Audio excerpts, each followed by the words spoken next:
Penn State fans, Penn State, Illinois, Saturday night, unofficial whiteout, not an official whiteout.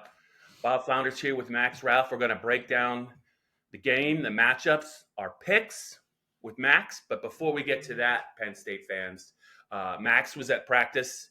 Recording this Thursday morning. He was at Penn State's availability Wednesday night. Got to see a little bit of practice, talked to at least a couple of players. And James, his story is already up on PennLive. I think there's a little bit of intrigue, even though James Franklin doesn't like to divulge much, I think, before a big game, Max. I read your story a little bit. I have some thoughts, but what was your biggest news nugget or takeaway from maybe talking with James? I would say yesterday's practice availability was a particularly information lacking experience. You know, I felt like coming out of last week ahead of the Kent State game, I had a ton of good notes, but last night was just pretty standard. Obviously, we were all looking for the injury stuff. Dom DeLuca and Cam Wallace were the big ones against Kent State that went out late, and DeLuca actually went out pretty early, Wallace late. Franklin did not have specific updates on those guys, which was a little surprising because he told us on Monday that he was going to have them. You know, obviously that usually means testing, talking to families, whatever. And he ended up not having them. He actually, it was kind of funny. He was like, "Oh, I'm sorry. Like, you guys can have an extra question because I don't have your injury updates." But what he did say, which was of value, is that in the event Dom DeLuca can't go this weekend, he kind of gave an update on what the linebackers would look like against Illinois this weekend, which you're looking at a lot of Tamir Robinson, a lot of Dakari Nelson, and potentially some Anthony Specca, who for me was the interesting one. We got Kobe King afterward to talk to Kobe about Specca, and I followed up with James about Specca as well because he looked really good against Kent State. Again, worst team in the FBS. You gotta take it with a grain of salt. But the kid ended up leading Penn State with 5 tackles. He looked really good. Kobe told us that he's been playing all 3 linebacker spots. James Franklin said Specca, if DeLuca can't go, would get a 1-game green light for this weekend. So an interesting guy to watch for sure. Dakari, of course, made that switch over from safety, and he's gotten a lot of good reviews ever since doing that. And then on the side of Tamir Robinson, a guy who we thought was going to play a ton this year to begin with, but was banged up after West Virginia. So I think, as James Franklin said, I think they're in a better spot right now depth-wise than they were to start the year. Certainly keep my eyes on Specca, though, if that's what happens. Yeah, Max, I have a funny feeling when we preview and pick this game, we're going to circle back. We're going to circle back to this linebacker issue. Just to add on to the linebacker and the defensive talk, I'm still trying to get a feeling. I don't know how you feel about it, but Tom Allen in the coaching booth. I'm trying to decode James Franklin here. I have a feeling, and this is just me. I want to hear you. I have a feeling Tom Allen would rather be on the field because the way that he was asked about it on Monday after he went up into the booth against Kent State, he wouldn't commit to it, but James has a very strong feeling about that. He prefers his play callers to be up in the booth, but he wouldn't say Tom Allen was definitely going to be up in the booth. I think Tom has done it a long time on the field, and that's where he's comfortable. But I'm a little curious about how this is going to play out. And I think James keeps mentioning the assistant coaches and the staff he has on the sideline to kind of, if anything comes up, you know, they can kind of handle a lot of it. There was a caveat. He did say, look, but if we're gonna play some young players, and then in this case, young linebackers, you know, it could be a week-to-week thing where maybe Tom might be better, you know, to be able to communicate with them on the sideline. But I'm just wondering if this is a smooth, seamless conversion for Tom Allen, or might this be something where we could eventually see Tom back on the field? I think you're probably right in guessing that Tom wants to be on the field because, like you said, he's been a head coach for the last, 7-8 years. Yeah. He's been on the sideline. He's used to it. but I think so. That was part of it. That was the other big thing that we got from practice last night, and I'm going to have a story about it later today, Okay. this Thursday evening. But part of those defensive communication changes they've made, Tom Allen's not actually the one who's running the headset anymore for Kobe King. Mm-hmm. It's now defensive analyst, obviously great Penn State letterman Dan Connor, who's doing it. I think in kind of a funny way. I think that part of the reason for doing it is that Connor's voice is just more clear than Tom Allen's scratchy, raspy voice is in the headset. I also think that it does let Tom go up into the booth and call things and have Connor relaying the information. And, they have a ton of trust in Connor in the first place to be able to lead those guys down on the field during practice. When the linebackers are going through individual drills, Connor is usually the one who's actually running the drill, and Allen's just kind of keeping an eye on everything that's going down. So I was a little surprised when Kobe said that Dan Connor was the one doing the in-headset talking now, but it does make sense. And what Kobe said is that since they've made that switch, things have been much more smooth. And like, as you saw against Kent State, they didn't really have any issues. So like I said, more coming on that later, but yeah, that was kind of the big thing from practice as well that relates to that move with Tom Allen. Yeah, Max and Penn State fans, just a couple of things on Dan Connor. I've been covering Penn State for a fairly long time. I covered Dan Connor when he was at Penn State. Believe me when I tell you, look, this is linebacker U. Dan Connor was one of the baddest linebackers ever to play at Penn State. He was the real deal. They put him on the field at times as, I think, a true freshman.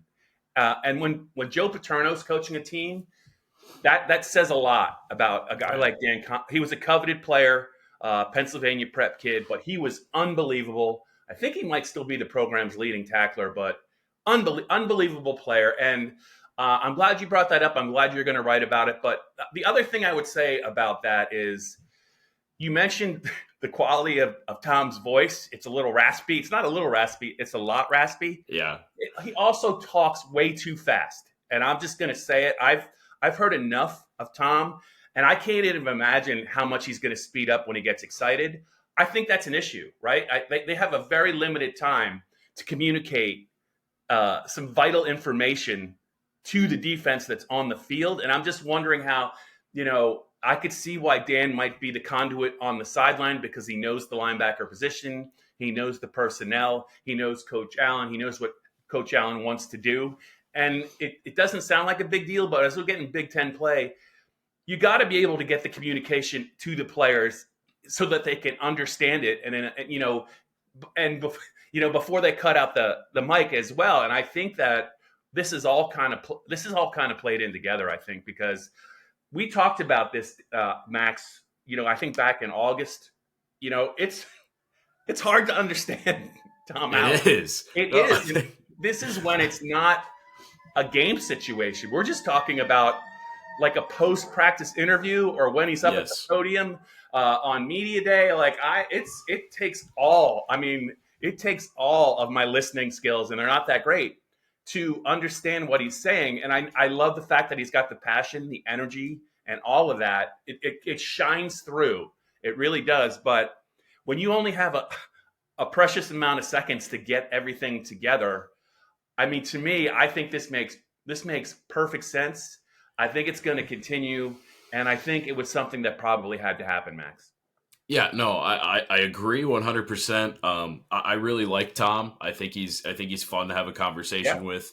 I personally liked what he did at Indiana. I know it was a tough situation, but this has easily got to be the funniest reason. Obviously, like, James Franklin didn't come out right and say it. Kobe didn't come out right and say it. But like, this is kind of how we're reading the tea leaves, and this has got to be the funniest possible way for a major change to happen for a D1 college football team's game planning to change. Like, just because your defensive coordinator is hard to understand. Excitable too. It's not just that. It's just that I think he loves his job. He's so passionate that he just can't wait to get the information out. It's just like oozing out of him at a higher rate of speed than at anyone else. And I mean, it's a compliment, but it's also, I think it's a compliment to Tom, but it's also, in an age where college football has sped up, right, and where precious seconds matter. I just think that I think James, he'll never admit it. Tom won't admit it. I just wonder if he had to. It's a slight tweak, a slight audible, if you will. But I think now that it's starting to get more serious, they had to streamline some things in the communication part of maybe game day. And I just think that this is all part of that, Max. And I think it's actually for the better.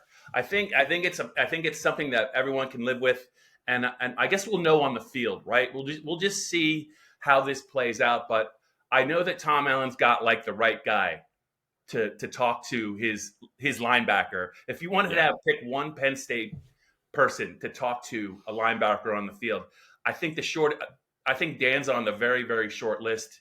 And let's see how that plays out, Max. Any other observations or notes? You said it was a little bit uneventful, but that's kind of the way James likes it when of course, when you get ready to play unbeaten Illinois on a Saturday night.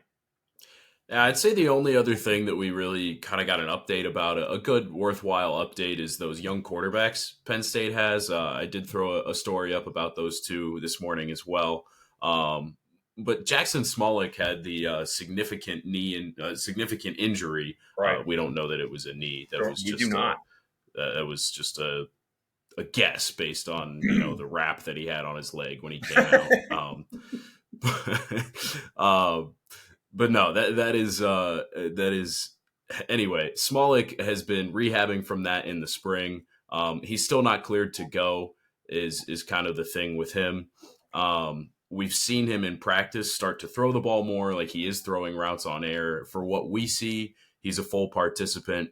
He's been warming up on game days and actually wearing his uniform, going through the motions. But as James said Wednesday night, that's all he's been cleared to do so far. So Ethan Grunkemeyer, the freshman, is that bona fide QB3 right now. James said he throws the ball extremely well. He's working on his mobility. It's really just the mental side of things where he's learning and he's getting up to speed pretty quickly. Drew Aller had really good things to say about both those two guys. So it's a small update, but good to clear up the air that Smolik is not fully cleared yet, because we really weren't sure. We'd seen him in warmups. Obviously, he'd been ruled out on game days to this point, but we weren't sure how close he was to being able to be on the field and if he'd be that QB3 when he came back. So knowing that Grunkemeyer is holding that role is a worthwhile note. Yeah. Max, I know you've seen both. I know you've seen a little bit of Ethan Grunkemeyer, either whether it was his high school tape or what before he was banged up at Penn State. I would just say this.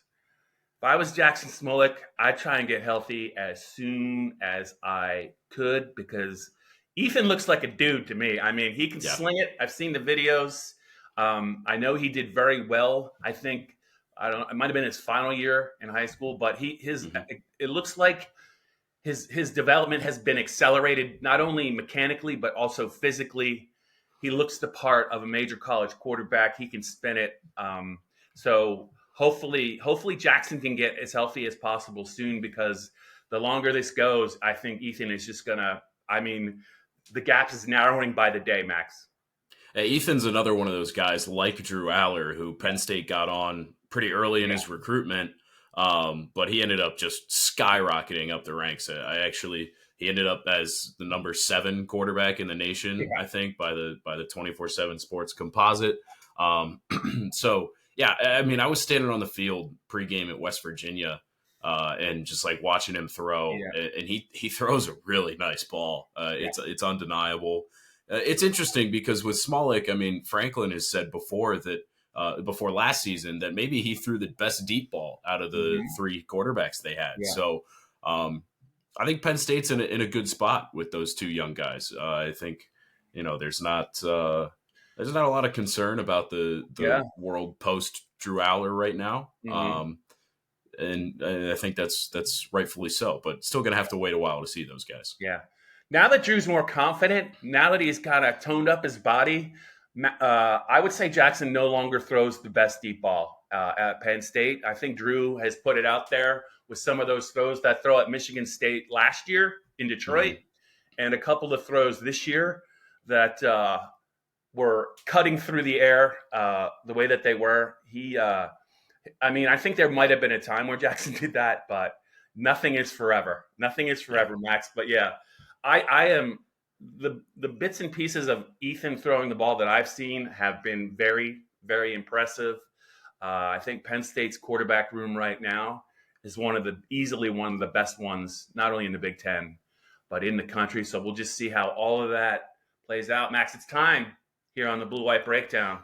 You know what time it is? It's time to talk about the game, Saturday's game. First of all, I mentioned it to Johnny. I admitted it. I said after the game it would be a 10 or 11 point spread, and it just sailed right over my head. I was pretty clueless. I think it opened at 17 and a half. I actually saw it at 18 at one point. I'm struggling to make sense of it, but that could just be a me problem.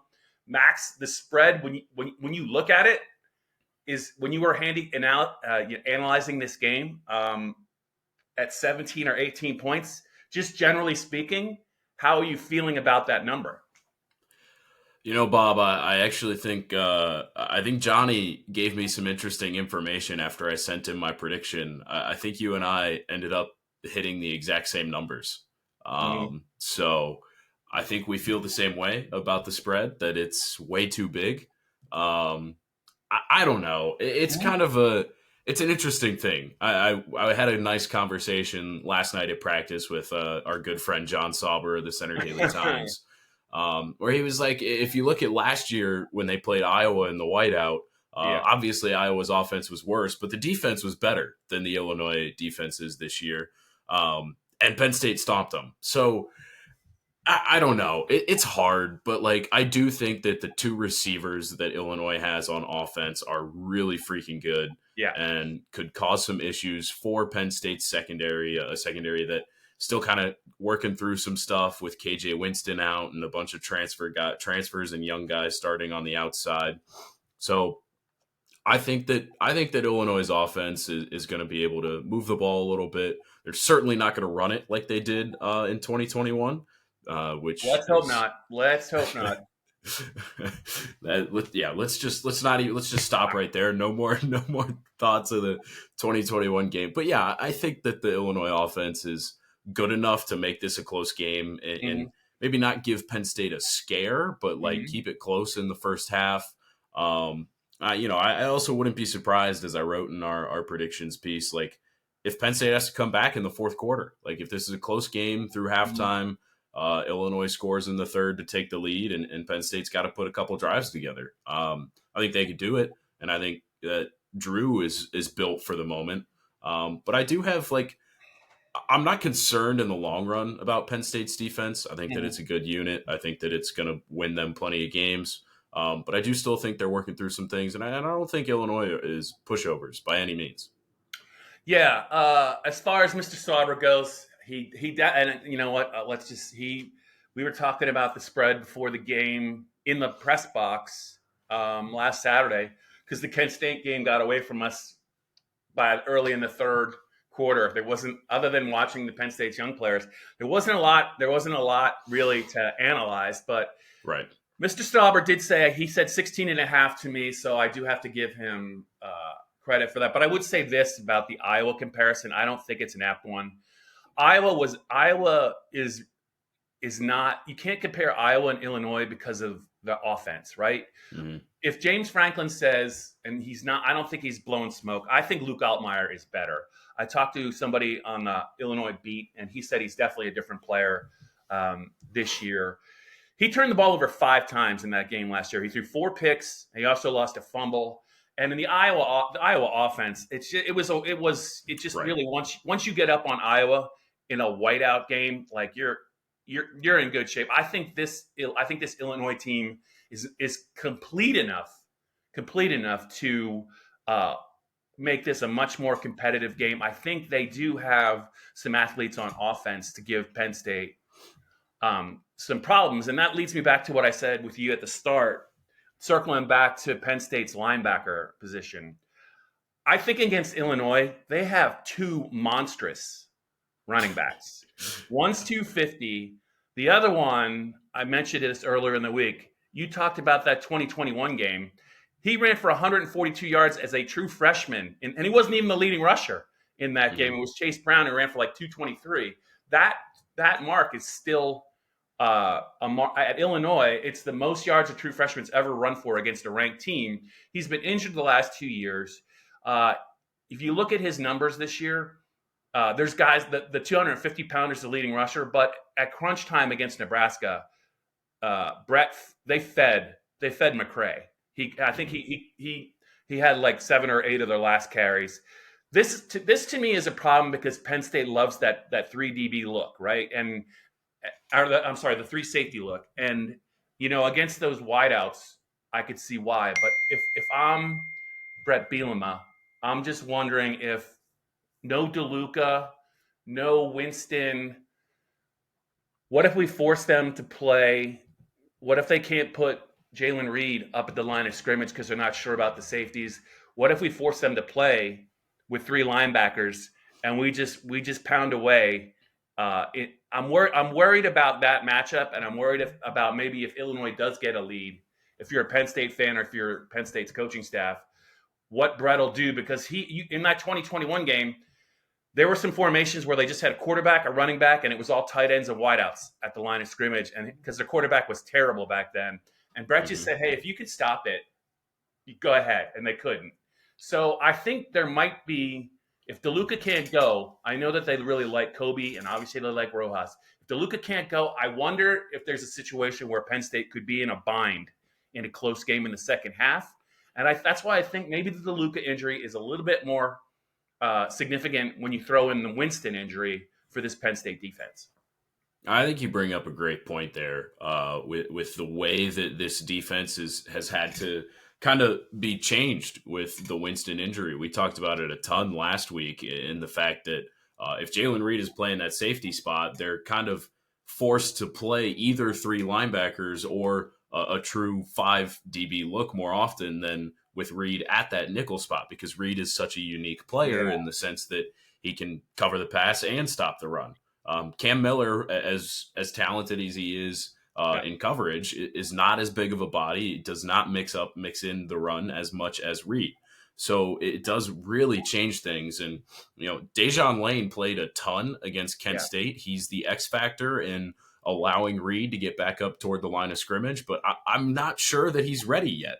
I think that he will play some this weekend against Illinois, and I think that he'll play some at safety with Reed at Lion, but I'm not sure, and we'll find out Saturday how confident Penn State is in his ability to be there. So if Penn State's in those 3 linebacker looks, then you have a problem, because that Illinois passing attack is legit this year. Much more so than it was the past 2 seasons. And so you're absolutely right. It could get caught in a bind. I remember looking back, rewatching the game last year, 3 years ago. Penn State's gap soundness against Illinois that year was terrible. Guys were going out of the framework on defense and just trying to make plays that they can make in high school but can't make anymore. I think that Penn State's learned a lot of lessons from that game because of the way that the Illinois ran the ball on them. I think you brought up the great point. Illinois, with no KJ Winston and some concerns about Dejon Lane so far, they might have a personnel advantage, and they can kind of dictate what Penn State does. Yeah, and I think a lot of it just depends on the other matchup that has my attention, and I'm sure you're thinking as well. I mean, it's Illinois is an underdog for a reason. It's a whiteout, right? The crowd's going to be worth something to Penn State. Penn State, from top to bottom, is the more athletic team. I don't know if they're the deeper team at this point, just because of some of the injuries we talked about. But that is a scenario I think that could be problematic that we just talked about for Penn State. But there's also a scenario I think that could be very problematic for Illinois, and that is it reared its ugly head last year when Andy Kotelnicki was the OC at Kansas, and he sliced and diced Illinois' defense apart with inferior talent. So I'm just wondering what Illinois defensively is thinking about. Hey, look, this is Penn State. They have better athletes. They have a better quarterback. They're playing at home. The crowd's going to be a problem. And the guy that really put one on us last year, who is great at play design, knows our personnel pretty well. How are we gonna offset what he did to us last year? And I think that is extremely problematic.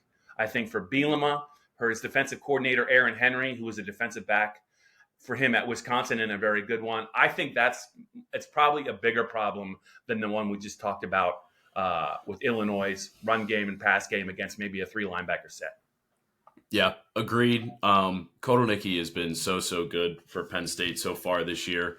I think if you look at what Illinois had to deal with last weekend, though, at Nebraska, I mean, that's a 5-star quarterback who was playing well to start the year. Obviously, he's a true freshman in a different spot than Drew Aller is, but he doesn't have Andy Kotelnicki up his sleeve, and Drew does. And Drew has very clearly benefited from that so far this season. So it's kind of funny to say that your number one matchup issue is a guy who's not touching the field. But yeah, I think Andy Kotelnicki is going to cause problems again for Illinois.